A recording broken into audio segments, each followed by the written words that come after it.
and live your life today. It doesn't matter what they say. Welcome. I am so excited for this Lotus Live.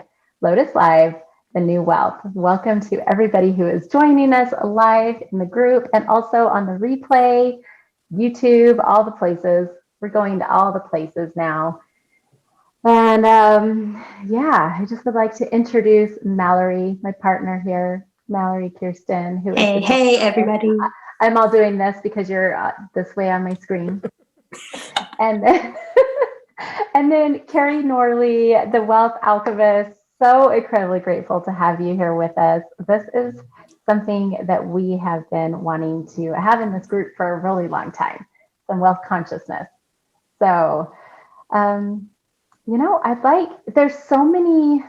Okay, first of all, I'll just say we've all known each other for a really long time.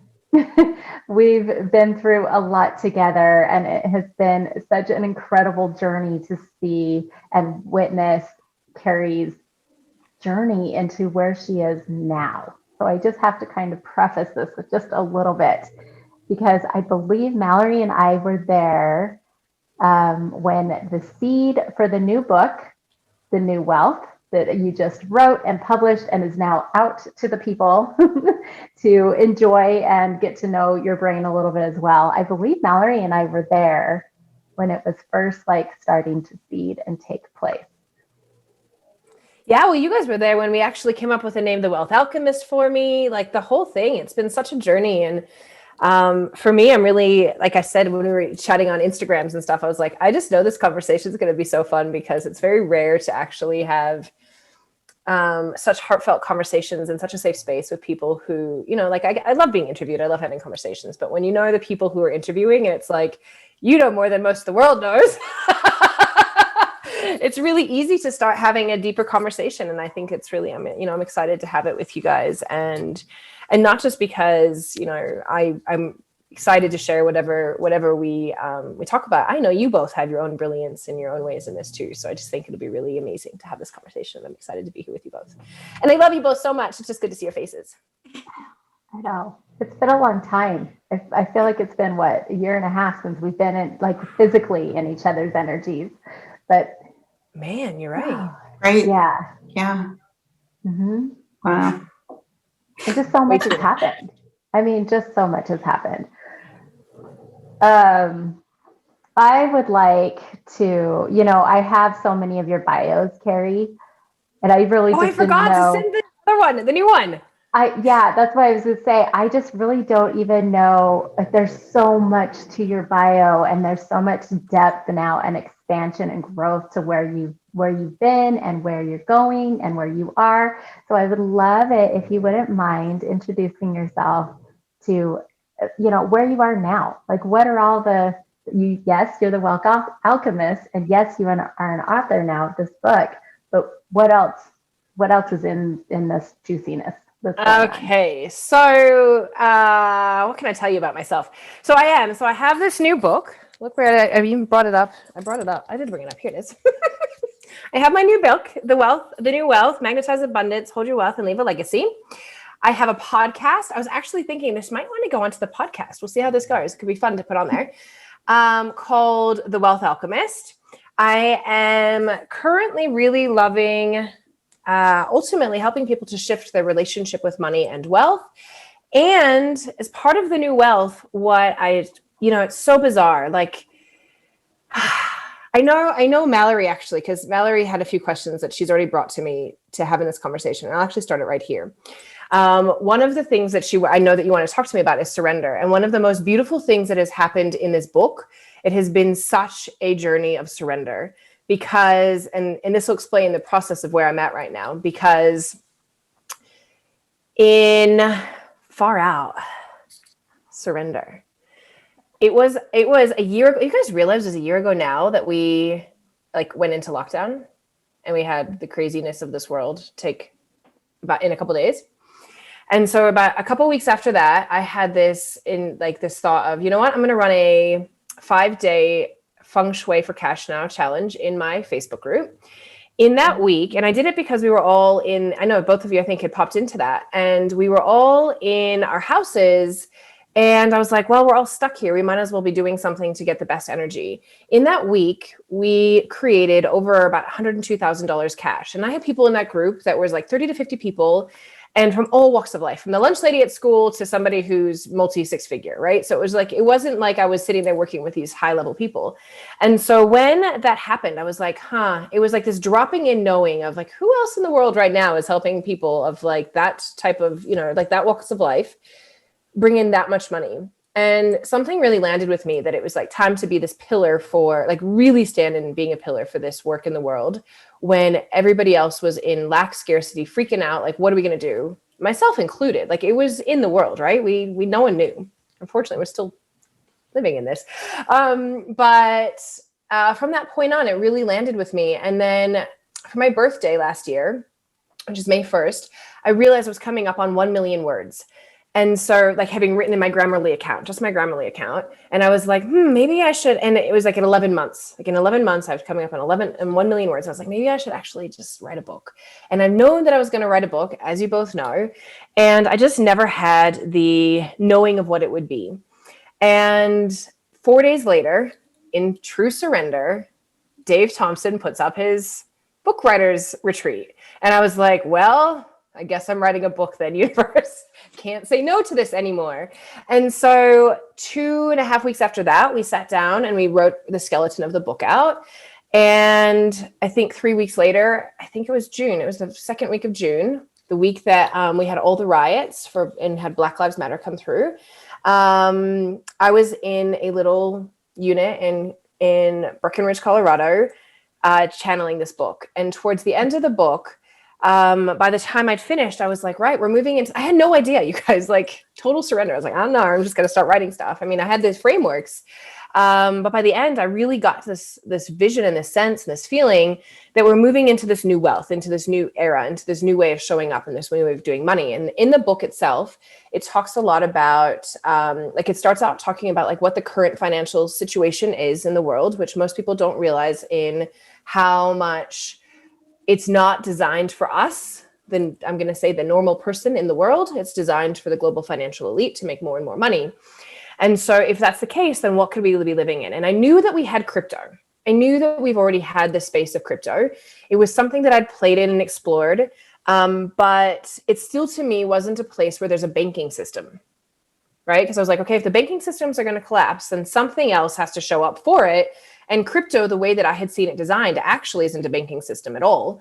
And so I was like, how's this going to work? But I still just held that there would be some vision of this in the future, there would be this. I didn't know what it would look like. And in the meantime, I started to reach out to a couple people that I knew were in this space of crypto, because I wanted people in the book to be able to have a space that if you're going to go and explore this, that you're going to do this safely, because there's a lot of scammy, sleazy, disgusting stuff out there right now. And a lot of people who want to take people's money and take advantage of you. And so I wanted to give a space that people could do that. In the meantime, I feel like this is a really long story, but in the meantime, like it describes everything. I stumbled into my mentor, who's now like one of my most favorite human beings on the planet, Roscoe Pattison. And I'd asked him about crypto. And what he started to teach me was about what's called decentralized finance, or DeFi, which is its own little subsection of the crypto space, which is actually stable, which actually has a whole, like a new experience, what I see as the new banking system, what could be the new banking system. And again, I have no attachment to what it is, what will evolve over time, like everything is moving so fast, who knows? But right now, in answer to your question of like what I'm doing and who I'm helping right now, I'm really excited because I know there's so many people in the crypto space who are wanting to get into the crypto space, but hesitant and scared because it is the wild, wild west. We can be totally taken advantage of. It goes up one day, if you watch Bitcoin, one day it's 3,000, the next day it's 40,000, who knows? It could be next month, we could have it dropping out again. And so, so for me, like a lot of the work that I'm doing right now is marrying the two. And that's where I'm really starting to have fun playing. Like, how can we shift our mental mindset, our energy, our physical, our emotional space around, and our spiritual space around money and wealth. But then also like my favorite part right now is like, there's actually this like new way of actually helping people to grow wealth. And the thing that I love even more about it is like really creating financial sovereignty. Like we don't have to give our power away to a financial advisor, that you can actually start to do this for yourself. And so these are the places that I'm really loving playing right now, is marrying it all together.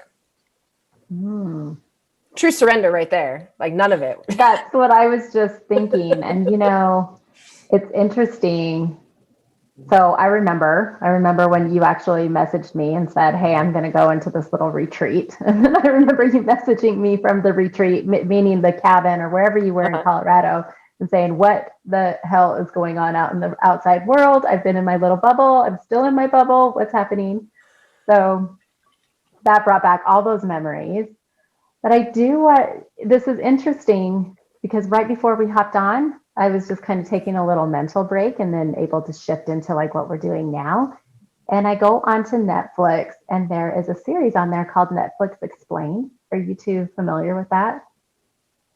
It's like 15-minute little each show is like 15 minutes. And guess what it was? Was that crypto? It was Bitcoin. Yeah, it was how it was created. And I'm sitting here going, this is so insane because I do not know a lot about this. So I'm interested to hear all the things that you have to say today. Yeah, but also that's the first thing out of your mouth. I'm just right. Like, the other strange thing that happened, and speaking of surrender into that, was really funny. So Roscoe and I met, and we've developed this very, very beautiful friendship, relationship, mentorship, the whole thing. And it was like a couple months after we started working together, because he ultimately is helping me to, and this is what I'd love to help other people do. Like I've had money invested in the stock market. And over the last year, part of my journey in becoming financially sovereign was actually taking all my money out of the stock market and is starting to look at how do I bring this all into the DeFi space. And over that time, like we started working together, and all of a sudden we're a couple months in and he's like, Keri, when did you write the book? Like, when did you actually write it? And did you know the name and anything before that? And I was like, well, I started to get the names and all these things about mid-May when we had our conversation. Why? He's like, the end of April, I registered a website called the New Wealth Order. And I was like, are you kidding? And he has a website, a Facebook group called New Wealth Order. Like, it's just all these funny things. Like like just because I know Mallory, we're talking about surrender. It's so fascinating that when we don't know, like how things, I think like we have these quantum entanglements. And I was just like, well, we were obviously supposed to be together and we're obviously supposed to bring this message to the world together. And like, we couldn't have planned it anymore. And I think that is such the epitome of surrender was like, I have no idea what I'm going to do. I don't know how I'm going to write this. And then I'm going to end up in this place where I end up fully pulling my money out, like all of the little breadcrumbs. And then I look now, and as an investor, like somebody who's had money, and I say this from somebody who's had money in the stock market since I was 18, not 18 anymore. It's over 20 years now. And so I find it really fascinating that, like I've been disempowered around how I look at because I've always had it for somebody else to look after. And then this year was this huge year for me around really becoming in my own sovereignty around it and being able to learn, like, how do we take care of this ourselves? And I think so often we give away that power to other people. And this has been really about like, how do we reclaim it? And this whole space is about how do we reclaim it? Not just because we're taking away from the banks, but because we actually take the power back to ourselves. Mm-hmm. And it's such a powerful, powerful place to play. And I'm the more that I learn about it, the more firmly that I believe that we will have huge transference of wealth because of this space. And it's an exciting time to be witnessing what will happen over these next years. Again, surrender, like who knows, but. Yeah. Can I ask you a couple of questions? Please and then do. I'd like to actually hand it over to Mallory, because Mallory, she has read the book. I got kicked off Facebook. Let me make sure. Are we still on Facebook? Yeah, we're still on. I see us. Okay, good. So I'd like to, let's see, I lost my train of thought real quick, but let's see. Okay, so will you give a little bit of a background as you're speaking on this, because I think that's super important.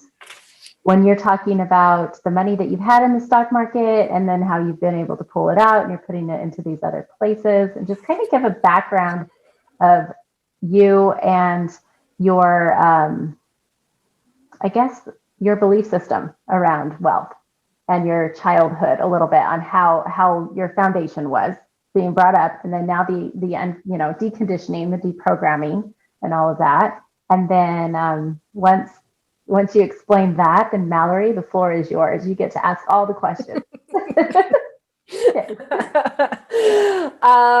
So I grew up in a wealthy family. My grandfather was the #1 Chevrolet dealer in the world. He sold 1 million Chevrolets from the years 1936 to 1986. And then ultimately created what we now know, long story short, what we now know as fleet car leasing, the way that we know it as the way that he does it. I'm sure there are ways many other people have evolved it since then. And so I grew up in what many would say is opulence, in a really beautiful lifestyle. I got to go travel and do all the things and go to camps and go to, whatever. I never really longed for things. I will say it that way. And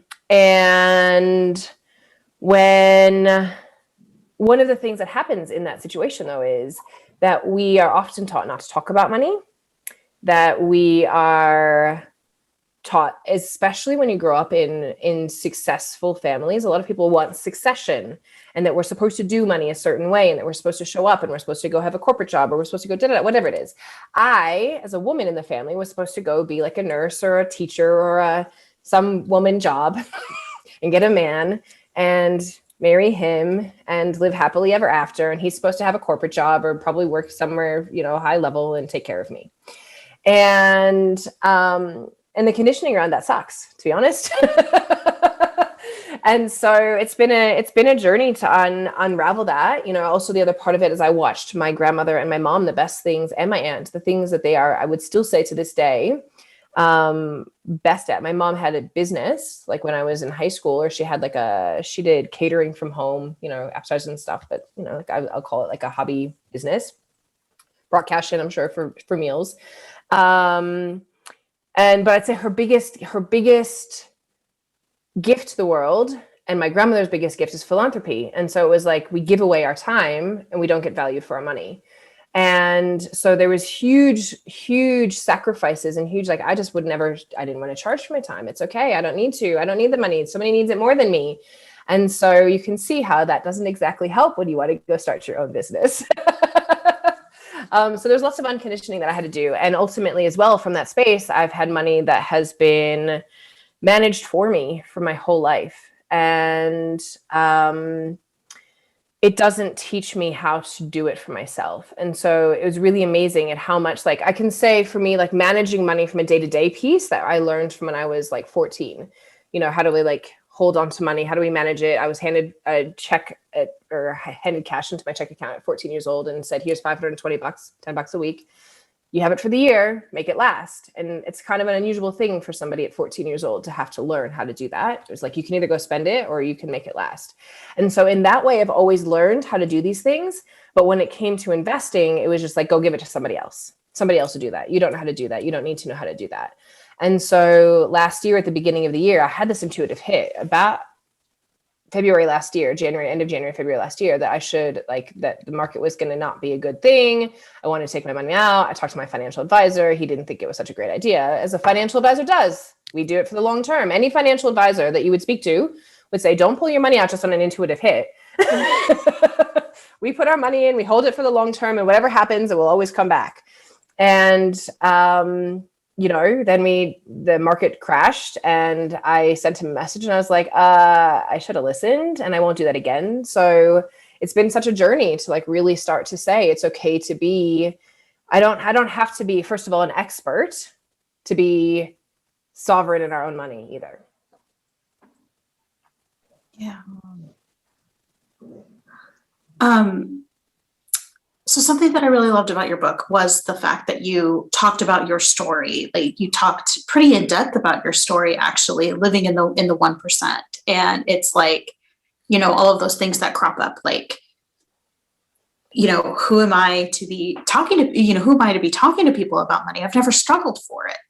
And it's like, and I'm reading that going like, who are you not to talk about it? You have all the secrets. The 1%, like you have all the secrets. I loved that you talked about your story, because something that just sort of pinged me that I didn't even realize was a bias, because I know how hard you work and I know how much energy that you put into your business. And you specifically talked about the belief that a lot of people have about the 1% is that if you're part of the 1%, you never have to work anymore. So can you speak to that actually a little bit? Like your experiences with that. So interesting. Well, first of all, I think that, people for me personally, people made have had a lot of, I would say, projections and stuff around money for me. Remembering that, like, it wasn't my money. It was my family's money. It's still my family's money, And so I'm blessed. Like, I grew up in it, except for that, like, it didn't just come to me when I was 18 years old. Here's millions of dollars, go and live your life and never have to work another day for anything. And so, and there's levels of wealth, right? And I always think this is so fascinating, because a lot of people believe that, like, oh, if I hit 6 figures, or if I have $1 million in the bank, or if whatever, like, these numbers, it's usually those two numbers, 6 figures and $1 million in the bank, I'm free. It's not true. Anyone who's hit 6 figures knows it's still not exactly the most opulent life. Anyone who's got $1 million in the bank also knows you can't just retire, right? Like, if you look at that, it doesn't equate. They don't equate. You will run out of money very fast. And so, I think that people have a false sense of security when they think about how much money can save them and how much they actually need to live. And I think when we start to get real with numbers, you can start to see that it doesn't, like, even if you have that much money in the bank, you still have to work. Well, I'm still working. And so it's like, then the next piece of that, and I would say, is like, how do we do that in a way of purpose, right? And that's what we all talk about too. Both of you do as well.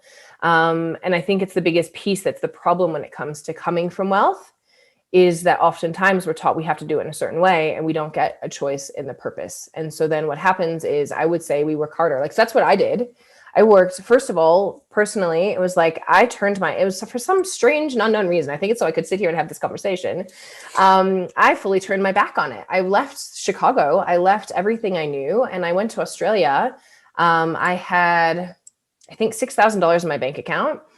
I was studying, full-time student, did cash jobs, lived in the dodgiest place. Like, I call it the red light district of Coogee, like down the street from the beach, but like, there was literally red lights, there was drugs being sold. I did not engage in any sexual things with other people and prostitution, but I'm sure that it existed in this place that I lived in. And so, like, I chose to walk that. And I think it was like, I had to go and figure out what was true for me, because what was true for me wasn't allowed within, like, the constructs of what they wanted from me, to go get a job and be secure and marry this good Jewish man from the North Shore.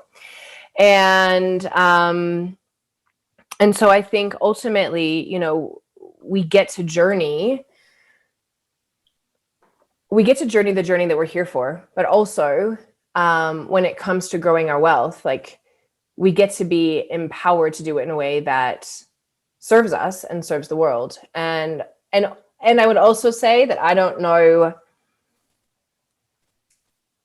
I will say for myself personally, even if I had millions and millions and millions of dollars and I didn't have to work a day, I can't imagine not being here doing something to change and to serve the world, and so why not?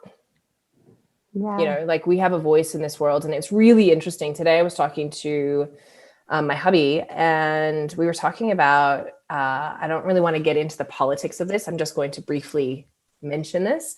But in Israel right now, if you guys haven't heard, there's some really heavy stuff going on with the vaccinations, and it's not really pretty over there. And it's kind of frightening that it's what's going on there eventually could be in the rest of the world, regardless of vaccines. But it's like that control and the us losing our rights as human beings, right? And I said to him, I was like, at what point, like, and I say this to you too, like, it's a question, right? How do we use our voices on our platforms? And especially right now, how do we use our voices on our platforms and be able to speak these messages to help change the world? And I know you too, Lori, like you speak about domestic violence, and there's some big stuff that we talk about that doesn't then mean that our voices get stifled because the censorship says that we shouldn't have a voice in this world because it's against what they say. And so it was really interesting because there's this part of me that's like, I have this platform all of us have created that are here, right? Or, the three of us have created platforms. And it's like, if I'm not using my voice on this platform, then seriously, what did I create it for? Like, what am I here for? And it's not for everybody. Like, to do this work isn't for everybody, that's for sure. But I know for all of us, it's like, there's something bigger that draws me into a space that says, it's beyond you. And so show up and do it, and do it in a way that feels really good for my being, and to help everybody do it in a way that feels good for their being. Did that answer? Like, does that help answer that question? Yeah, totally. Yeah. 100%. That's amazing. I'd like to just speak on that for a minute, because I think that's really super powerful. What you just said is that, the real wealth, right? The wealth of our lives doesn't really have to do with the money. I mean, you can have as much money as you want, but the real wealth is living in freedom of your purpose and of your own uniqueness, right? And shining as bright as that is, and having these platforms. And so I agree with you on this, because I've also been, very, very concerned about, it's interesting, I didn't know this would go in this direction, but I'm just going to speak on it before Mallory goes on a little more. I've been having the same conversations, and I didn't quite know exactly what was happening over there in the Middle East. I do have some clients that are over there, and it's a scary time. It really is a scary time. And so I have actually had to be very careful about what I do post about, and hashtags and different things. So, I just started securing my own, like I have my own website now that has my own membership, so that I can actually put all this stuff in. Mallory and I are going to be putting Red Lotus on there. So just in the case that people can't see what we're doing here on Facebook, they can actually have a membership on our site. So it's really, really, it's tricky, right? It's tricky. It's but really also, tricky. Here's the other thing that kind of lights me up about this, is that we're talking about the energetics and frequencies of wealth, right? There is this new age, there is this new way of thinking, which is also why we do Red Lotus Life, to bridge those gaps so that we can educate people on, really, it's all about belief and intention. And if you are living in alignment with what you are doing and what you're here to do, and in your purpose, regardless of what that is, how big or small, every purpose is big and large, then it's going to get to the people that are desiring it, So like, I start to get caught up in that a little bit, and then I just go, no, I'm letting go. There's no control over this. Then I'm just going to continue to have that belief and intention. And then also just to continue to keep showing up. Like, I think that's the biggest thing. And so I love what you just said about the fact that millions and millions of dollars doesn't mean anything. You're still going to show up in your purpose. Like, that's the true meaning to me. Right. That's the energy. That's the energy of wealth. Yeah. And it's like, at the same time, I feel like, are we talking about the energetics of wealth? It's like, yeah, we are. And we're talking about the practical things. And I started to kind of talk about this when we were chatting just a little bit before we actually went live, about what I did like about Keri's book is that, first of all, language is super accessible. It was very just like this, having a conversation. I felt like I was having a conversation with the book.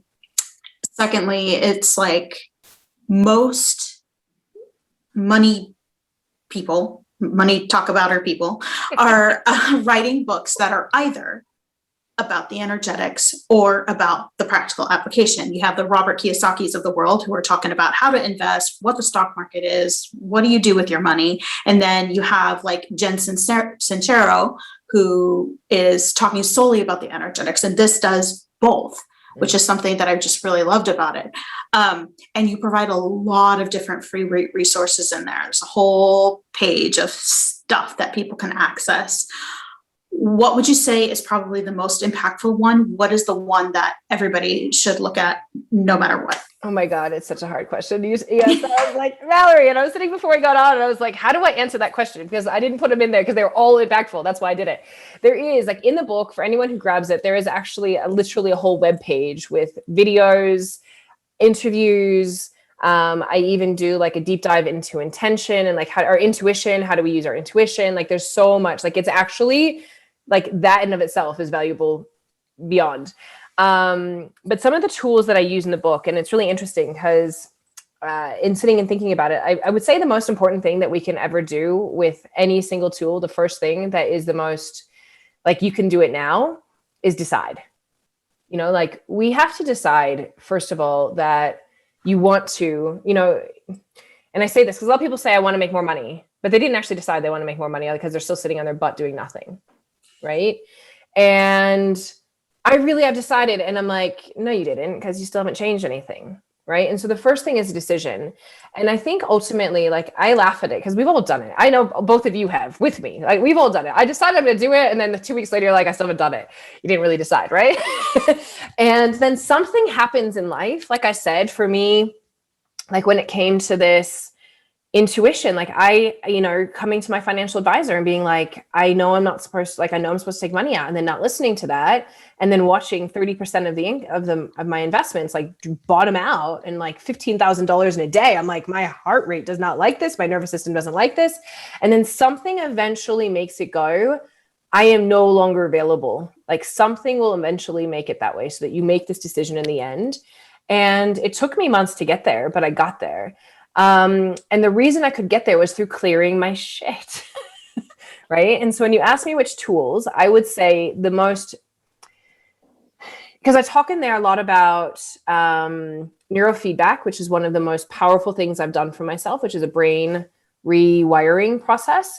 It's not the most affordable thing. So if you ask me, I'm going to say to you, like, if you can afford it, I think everybody should go do it, but it's not the most affordable. And it takes a lot of time. Like, I am now a year into this, and I've been going for 2 times a week until January for this. But it's been completely amazing to totally literally rewire my brain. The other one for me that was so powerful, the other 2 that were so powerful tools were Healy, which I know both of you guys love as well. And I would say you would agree with me that no family, no home should be without one. It's just that freaking good.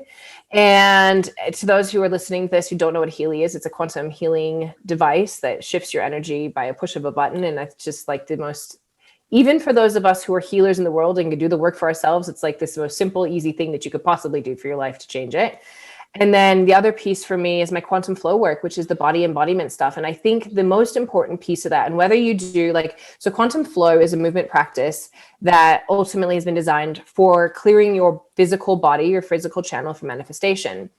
And whether it's through quantum flow or it's some other embodiment practice, somebody might be dancing, somebody it might be yoga, for somebody it might be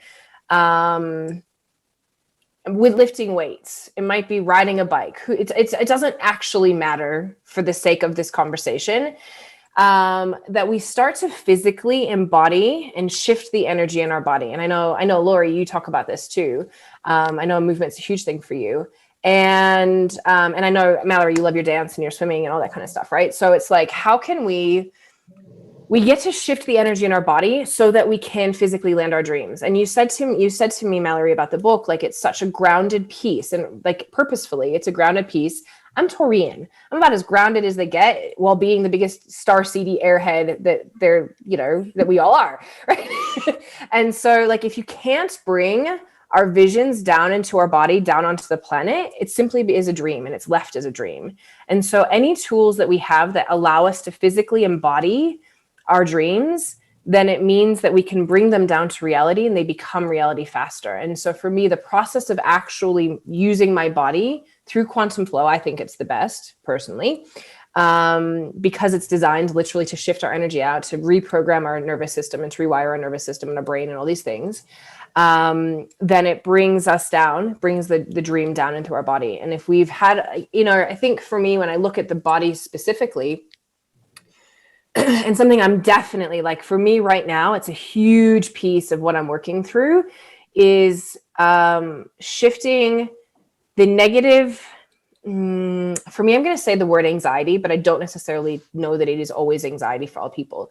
But like the bubbles in your guts, in that it feels uncomfortable when we move through the next level blocks and we have to go and try something new, and it's uncomfortable. There's always like the butterflies, or there's something that happens for us. Yeah. And if we don't know how to shift that and how to move through that, then it just stays stuck in us and we stay trapped. And so the process of being able to shift things out of your body, however you can do it, is I think it's a really like one of the number one most important things. And I think it's something that's not taught enough. And actually in the book, there is a quantum flow practice that you can go and do at the end of it so that you can be able to test it out and check it. So yeah, those are my things I would say. Go. Okay, I have a question here because there's a question on Facebook. What are you laughing at, Mallory? Keri saying, go. Being a manifestor and initiating and telling you to go. Yeah, that's true. I love it. I love our combos here. Okay, so Amanda Monk is on Facebook, and she's asking where to find information about quantum flow. Just message me, Amanda. I would say just send me a Facebook message or an Instagram message, and I'll get you. I'm just thinking I must have something, or even the one from the book or something. I'll find a way to send you something, and you can test it out. And one of my practices, you can come in. I'll send it to you. Otherwise, like I said, there is in the book. There'll be on the resources page. You can go and get it there. I think I've seen you even do that in one of your groups too. Yeah, actually, in my Facebook group, The New Wealth, there is a quantum flow practice in there too. Yes, there is. Yeah. Quantum flow, and I will tell you, just because you were asking like what it is, it's designed by my mentor. His name is Juan Pablo Barahona.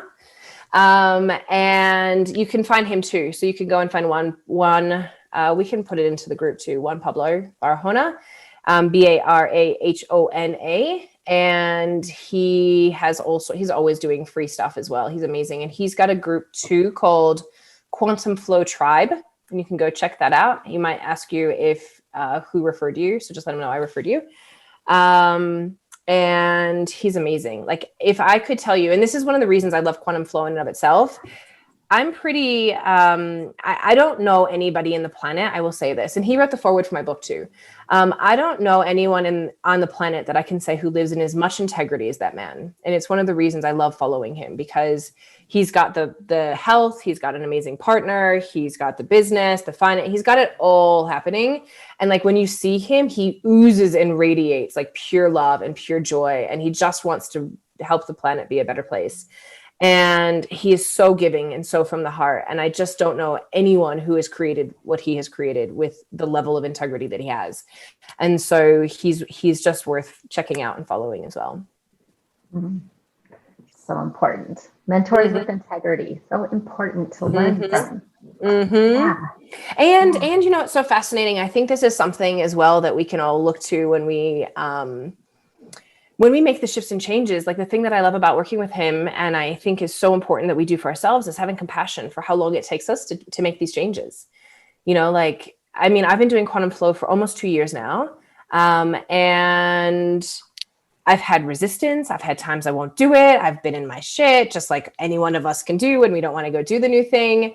And it doesn't ever matter like how long it takes. He's just like, it's okay, just keep going. I was there too. I was doing, and this is it, right? The person that's been doing the total sabotaging behaviors, the eating too much sugar, the this, that. And it was like, it's okay that we give ourselves time and permission, and whether it's with our wealth, right? Because there's so much messiness that happens with finances. And there's been times for me, as you both know, like, part of the reason I struggled to come in and talk about this was because of my own mess in finances. Just because I grew up in wealth, again, does not mean that I could figure it out for myself in my business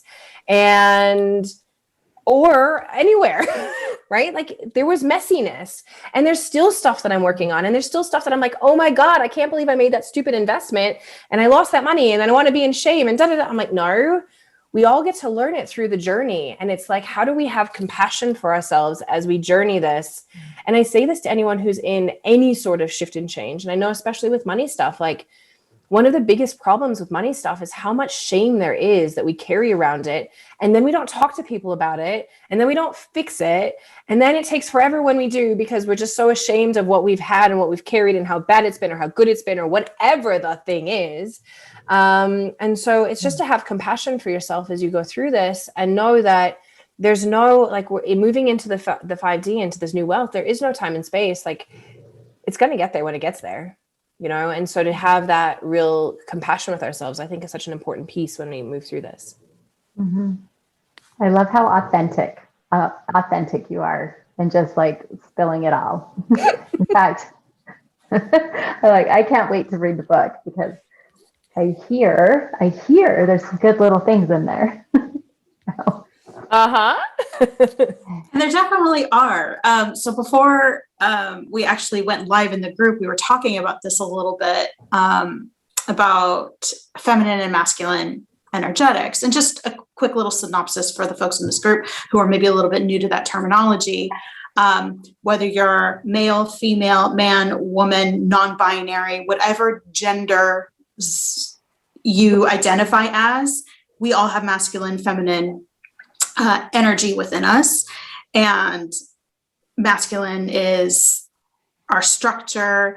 That's the checklist. That's the structure for the feminine, more creative flow. So we have all of that enmeshed inside of us. And we were laughing about it because there's just a specific section that I was just laughing my ass off when I was reading it, where Keri talks about what it looks like in the real world when your masculine is a little bit immature, and when your feminine is a little immature. And first to say that my feminine is definitely pretty immature. Like, the feminine is all about throwing all of the tantrums when she doesn't get what she wants, right? And then the masculine just basically goes around peeing on everything. I mean, I'm totally putting my own words into it, but that's the gist of it, right? The masculine is immature, just walking around peeing on everything. Well, I didn't say peeing, but yes. Okay. so I did. Wanting to go. Like, imagine if you're like a little teenage boy and you're wanting to go and, you know, mate with all the girls because they're all really, you know, pretty, and all of a sudden you want to go germinate all the places. Oh, okay. So I definitely interpreted it as marking of territory. Sorry, it can work either way. Okay. Anyway, so now everybody's going to be talking about how immature masculines just go pee on everything. But okay. But I brought that up because I think it's an important thing to kind of, you know, talk about, you know, the masculine and feminine, and what role does having that balance and having that maturity in those energies, what role does that play in wealth manifestation? This is probably a course, and probably it's such a larger conversation, but it's such a good question, Mallory. And something I'm really diving into a lot right now. I'm reading this book. It's called something Axioms. I want to say the Swiss axioms, but it's the axioms. There's 12 axioms, and it's all about risk management, risk mitigation as you start to become an investor. And it's a fascinating book for anyone who's wanting to actually start to learn to manage their own risk. And I would say not only from a financial place, but also like the things that's gone to me. I mean, like, how many places have you taken risks that you didn't really calculate before you took this risk, Keri? Anyone done that one? After just a bunch of finances. And so it's interesting because, like, when I look at it, it's like when you really start to take over and have sovereignty in your finances, we get to have some sort of structure. So it's like you can set up when I look at this from a portfolio perspective, an investing perspective, there's different ways that, depending on your risk, that you can set up a portfolio. And so then you have different quote unquote rules, right? And these rules are here to design to actually help you make more money. And when we follow the rules, things can tend to work a little bit better in our favor. And so it's really interesting because sometimes, like, one of the things they were talking about is even things like being greedy. So if you invest in something, anyone who's done any sort of investing, and if they're watching the market, whether it's Bitcoin or a regular market or whatever, and they're watching the market go up, and then they're like, oh my God, this is going to be amazing. And then let's just use Bitcoin for an example. And then it drops out and you're like, far out, I didn't make any of that money. And then sometimes you can actually go backwards, right?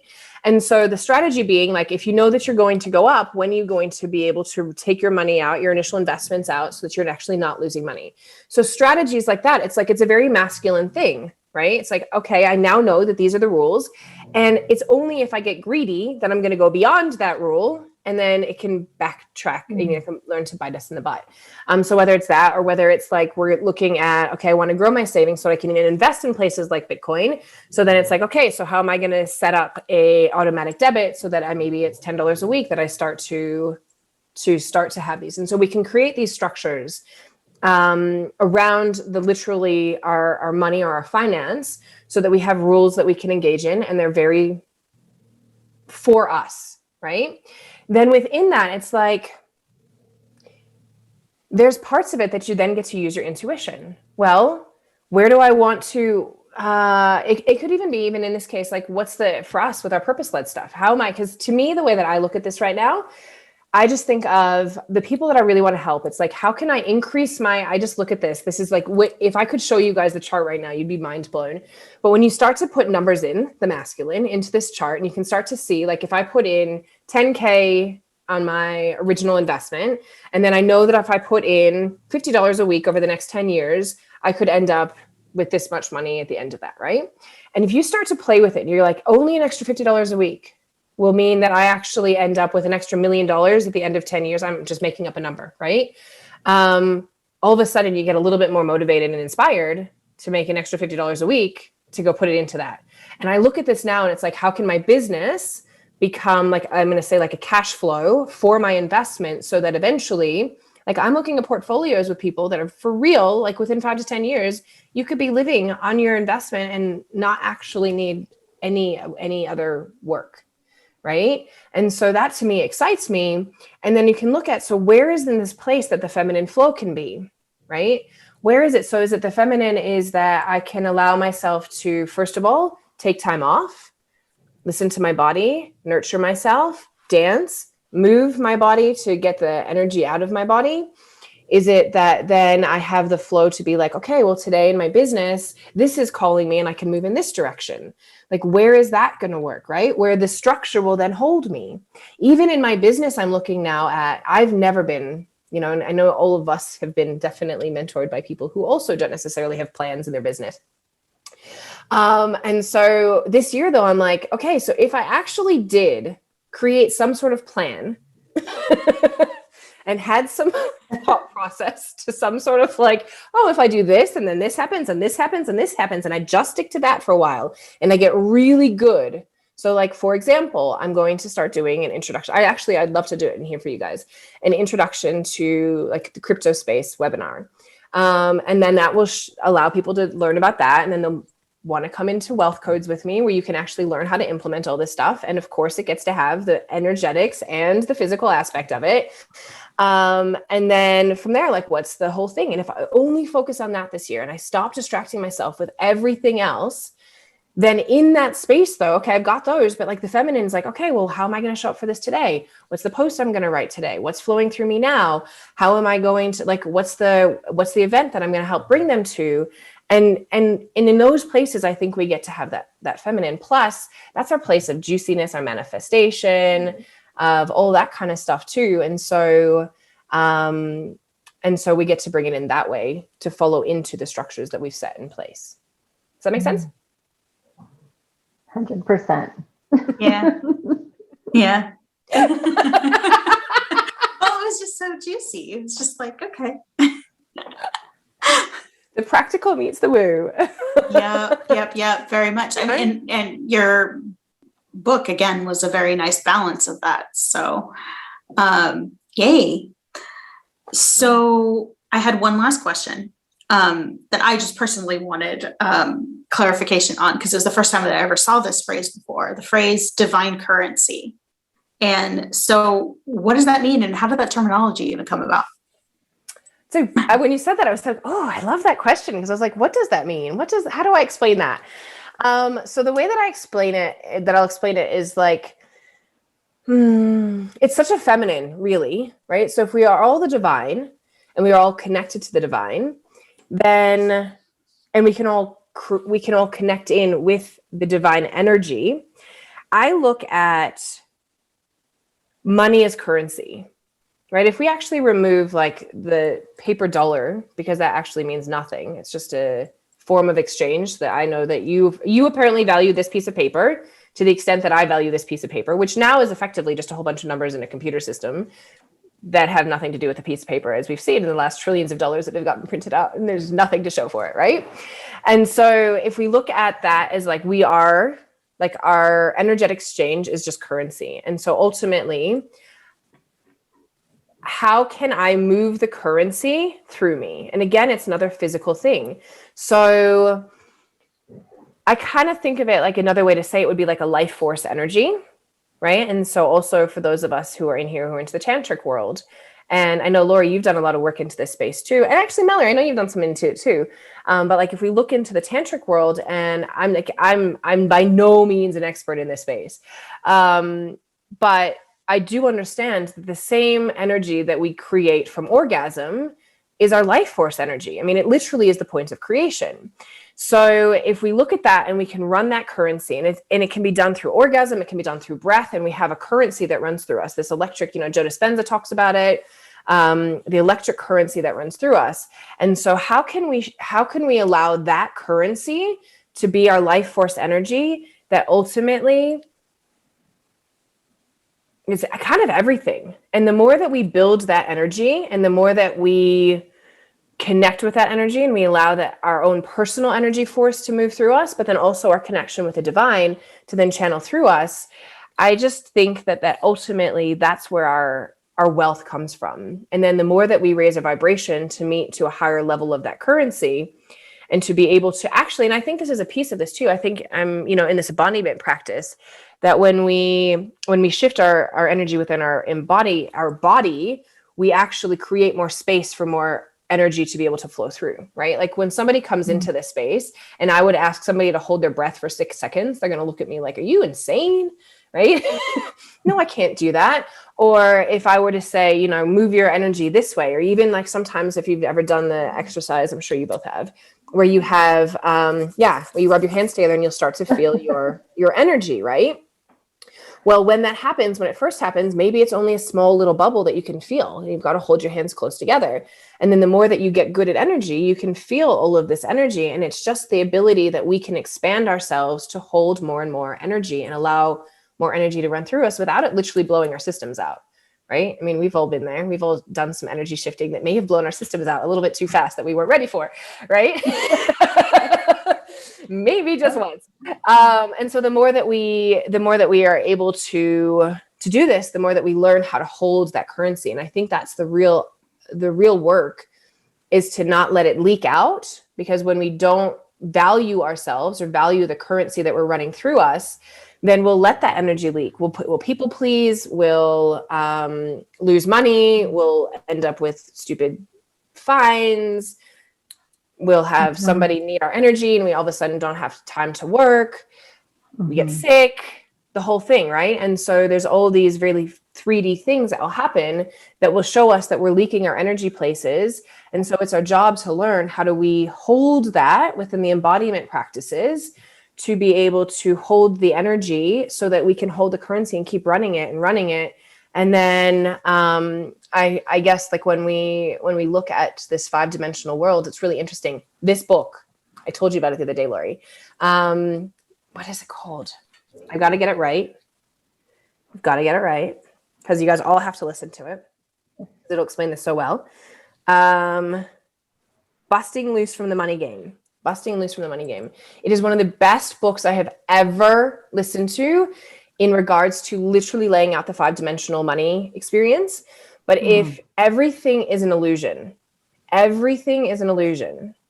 and what I see is what I create, then I have to learn to be really good at holding my energy in my mind and my field to be able to see those things and allow them to come in. And that to me is the divine and the currency and how we play with that space, because none of it is real. The money that we're holding, the crystals here, the drink I'm drinking, none of this. It's just something we made up in our minds. And so the more that we can open ourselves up to the higher level currencies, then that's what we will start to see. And that's what will attract. And then ultimately, that just becomes your reality. It just becomes your physical reality because you imagined it to be so, and so it is. Can I speak on something? Please. we're starting to run out of time, but there was something that you brought up. So, you're talking, and this is what I love about Red Lotus Life. Okay. This is what I love about Red Lotus Life is that we have so many people in here that are doing so many amazing things that a lot of other people don't know about, right? It's all these little different hacks with energy, frequency, currency, life force energy, the chi, right? So you brought up the sex magic, you brought it up. So I actually I totally 100% teach, preach everything on the 5 bodies. And we actually have been in both of the programs, Say Yes to Soul and Visionary Unleashed, taking a week to literally focus on each body right now. So it's brought up some conversations. And there are some people that are also experimenting with that. So because you brought that up, the question I wanted to ask, because you brought it up, but then I'd love for you to direct it. Yes, using that energy because it is the same. And we're matching frequencies for wealth, abundance, all of our desires, whatever that may be, even health. You talk about the energy of an orgasm, and I haven't found anything bad about it, right? There's nothing. Science, medical history, everything says how great it is. But now it's harnessing that energy and having intention with it, because you also spoke about the currency and having it leak out, right? And having it leak out. So let's say, you have that energy, you have everything that's going on with that. So now how do you direct it? I would love for you to speak on that piece. Well, so for me, if we're going to get real into sex magic here,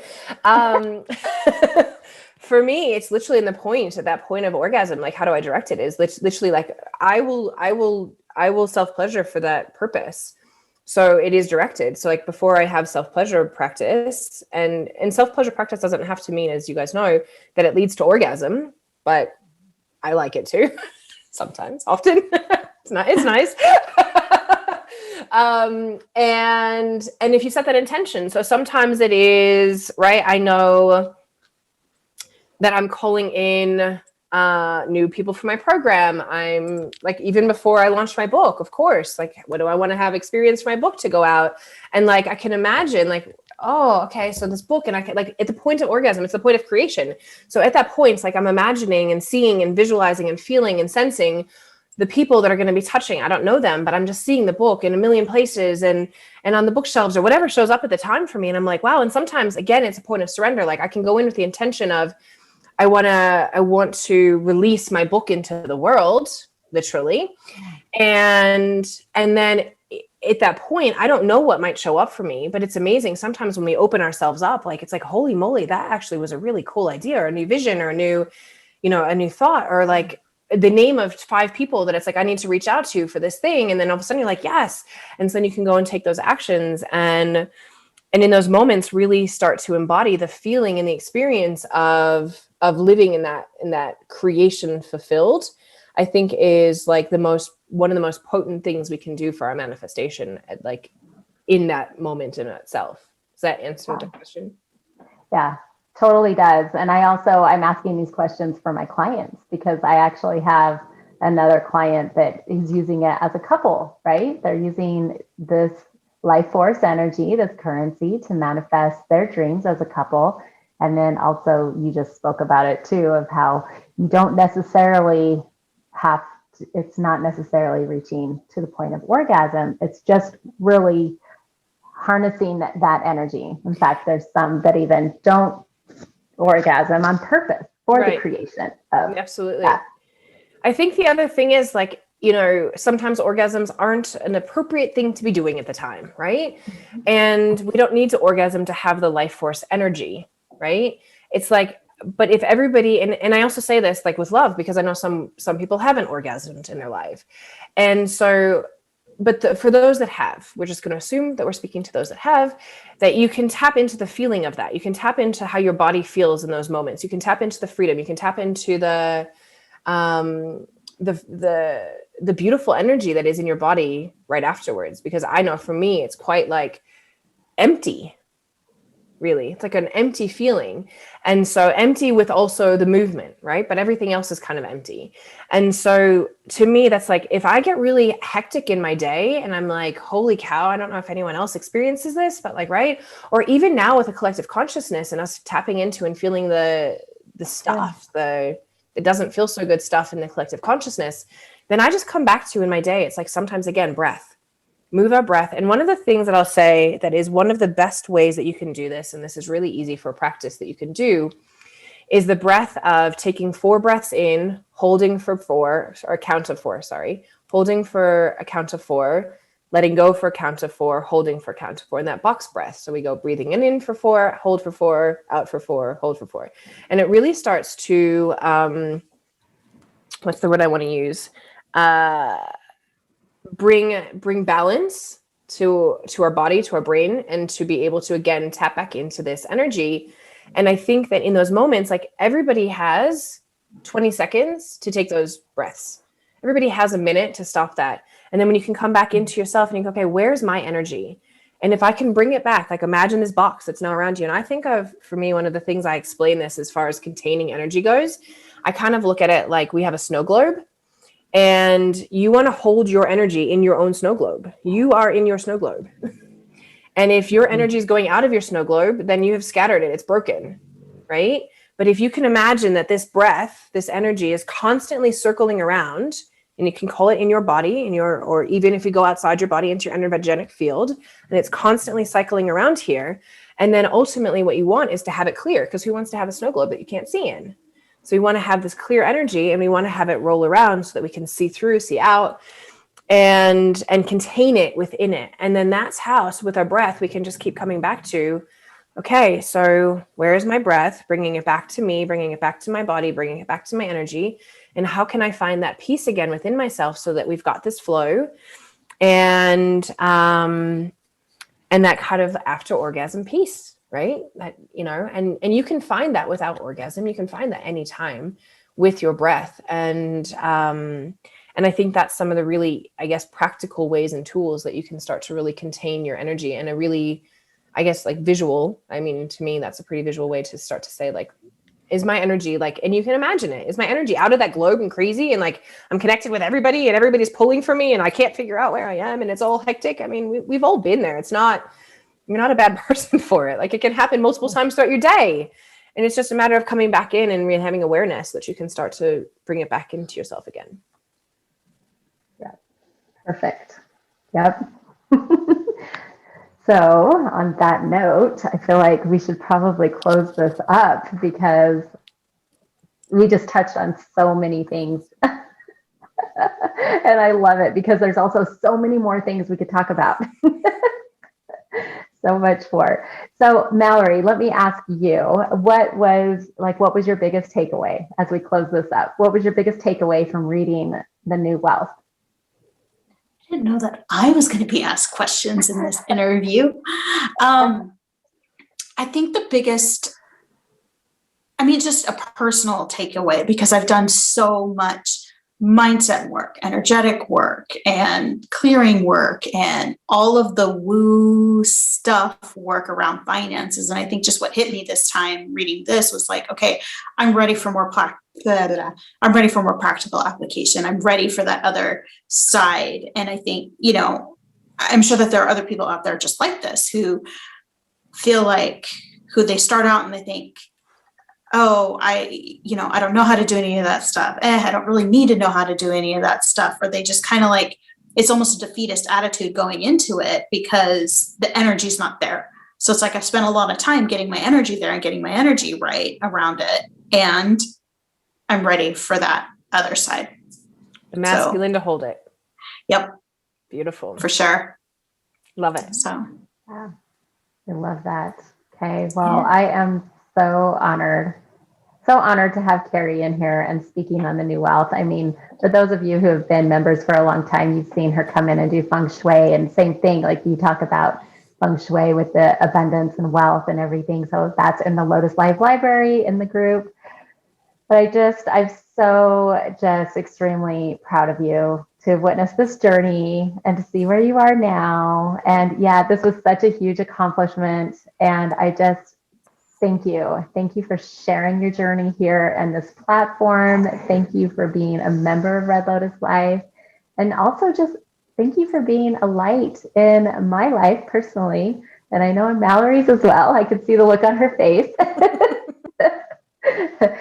And just having this sisterhood has just been so huge, and for you to truly share your knowledge and your wisdom and your experience of your family and also what you're doing now has just been such a joy to watch and witness. And I soak it all up every single time. I just soak it all up. So Thank I you. just wanted to say, yeah, there's a few, well, there's not any questions, but there's some comments. So we'll come back and reply to the comments after this is over. If anybody has questions, please drop the questions in the comments below, and I'm sure Keri will come back in and answer any of those.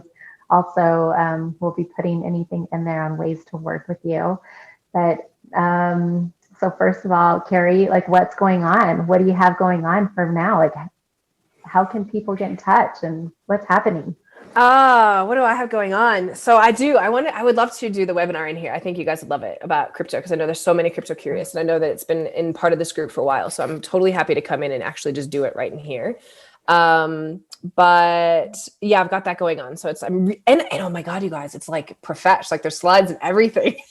Wow. Oh my God. So yeah, I'm doing a really amazing talk around how like the importance of it and really like the basics, like what are we getting into? For me, it's really important. I say this here because there's so many platforms right now that are popping up around this that are automated or social selling. And while they may be okay, while some of them are, I can say for me, I would not put my money in them to save my soul. Some of them look great because some of them are scammy. Some of them are not. But either way, it's only a piece of what you're doing in your investment, right? And a lot of people are doing this like, this is going to create sovereignty. No, like you're just throwing a dart at a wall and hoping that it works for you. And it's still not the masculine, like, now what am I going to do with it? Right? And so how do we actually create sovereignty in our finances is so important to me right now. And so that's part of like why I'm starting to talk about all this stuff and why we're going to really dive into some of that with this webinar. And Wealth Codes is my new baby program. And love that you love the practical and the woo with this, Mallory, because that's what the program is about. And so for me, that program is a total evolution of everything that I've done. And we go through and looking at money mindset stuff. How do we shift that? Jamie, who was in here last month, she is coming into the program and she's going to teach with me next week human design stuff around money and wealth. We're going to do some clearing around our human design and money and wealth in there. We've got, oh my God, so much that I've done in there. Quantum flows in there. We're doing emotional clearing work in there. A lot of really foundational content in there. Plus, coming into this next version of the program, I will be teaching literally how do you get into the DeFi space. So marrying the two, because I think it's so vitally important that it's like you guys can go out and you can go learn investing, money stuff, crypto stuff, any of this thing. If you do not match it with the energy, like there's gonna be a lot of people who make millions of dollars in crypto. There's gonna be a lot of people who lose millions of dollars in crypto. Which one do you want to be? And it's gonna be your energy that shifts that says that I'm in alignment to actually be the one that makes it. Plus with DeFi, like I'm just going to show you how you can make anywhere from 7 to 16% returns stably. So if you want to know about that, that's part of the program, and I'll be teaching about that in the webinar. And so those are my like my babies in the world at the moment, is to really to me to be a voice for the fact that you can actually be this sovereign experience of money. We can move our money out of the banking system, and you can do it safely and stably, and it doesn't have to be so crazy on your nervous system, which is a big piece of the work that we're doing, right? So I think that's me in a nutshell. Well, it sounds amazing. Oh, and my book. My book's coming. The physical copy. That's what we're talking about, right? You guys can actually go get it on Kindle now. But I've just finally finished. It took me, I had to sit, like, sometimes you have to let it sit and rest. I had to let it sit and rest. It had rest. So I'm actually almost done with the formatting, and the book will be out for the physical copy really soon. So if you're wanting that, you can head over to kerinorley.com/New Wealth Book. Yeah. Now you can. Exciting. I know. I was just going to say, you're going to talk about your book? The book or the podcast too. The podcast is The Wealth Alchemist. You can go over there. There's so much good content on that. And there are some seriously epic interviews. Cool. So you'll like that too. Amazing. Well, all of that information, we'll be dropping it into the group and also in the comments and all kinds of stuff. So yes, we'll be getting that for you and gathering that for you. Thank you again for sharing all of that. Thank you. Thank you for having me, both of you. I love you both. Yeah, love you too. Thank you for being here. Yeah. Mallory, what do you have going on real quick? Oh my gosh, my deity sessions are selling super fast. I have 4 spots. I just gave somebody a link to schedule today. So if that person's scheduled, I only have 3 spots left for the entire month of March. For deity sessions. They're Akashic Record sessions. You say deity? Deity. Yes. Like God sessions. Yes. Oh, tell me more. What's that? Oh, I'm going to tell you more. There are Akashic Records and emotional clearing sessions that honor a specific deity. So right now, the ones who have presented themselves to me are Kuan Yin. So the focus of that session is self-love, compassion, and perseverance. I feel like that's the part of Kuan Yin that gets overlooked. It's like, oh, she's the goddess of compassion. And it's like, yeah, but she was also a badass. So like, she's got that perseverance side. Thoth is soul, wisdom, discipline, and balance.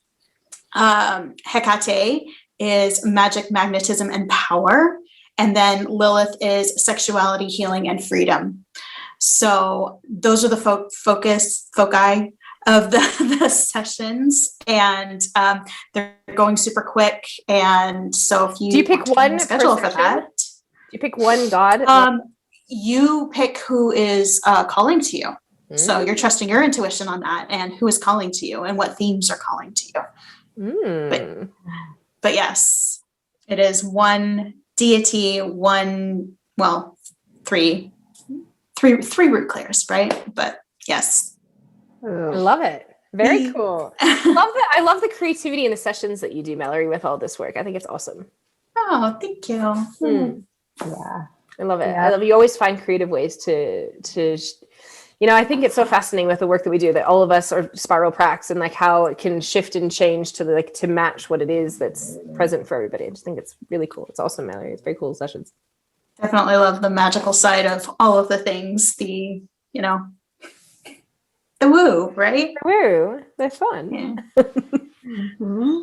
What about you, Lori? What do you have going on? Well, so I like how Keri just said that, how we didn't even mention that in the beginning, but Keri's also a spiral prac, and, we're all spiral pracs. Oh yeah, I love it. That's how we met. That's kind of how we met. Spiraling. Yeah. Actually, I think I met you before that even. Yeah, we met you before spiraling. Yeah, we were doing business mastermind together. Yeah, but I started my spiral then. Oh, okay. I started my spiral and I met you guys. Okay, cool. So Finished it before spiral. I like it because we all have our own unique transmission. And that's what I think is so beautiful with Red Lotus Life. I also feel like that's why, we have we attract the people that we do. So what I have going on right now is Visionary Unleashed. It is, one of my transmissions is leadership. And I've really I have a passion for working with leaders. And right now I'm really seeing and observing and witnessing the fall of a lot of the leaders that we've had on pedestals. We consciously or unconsciously put these leaders and these mentors up on these pedestals, regardless if they are running our country or if they are just a leader in our community or in our family, whatever that may be. So my passion lately has been Visionary Unleashed, where it's open enrollment.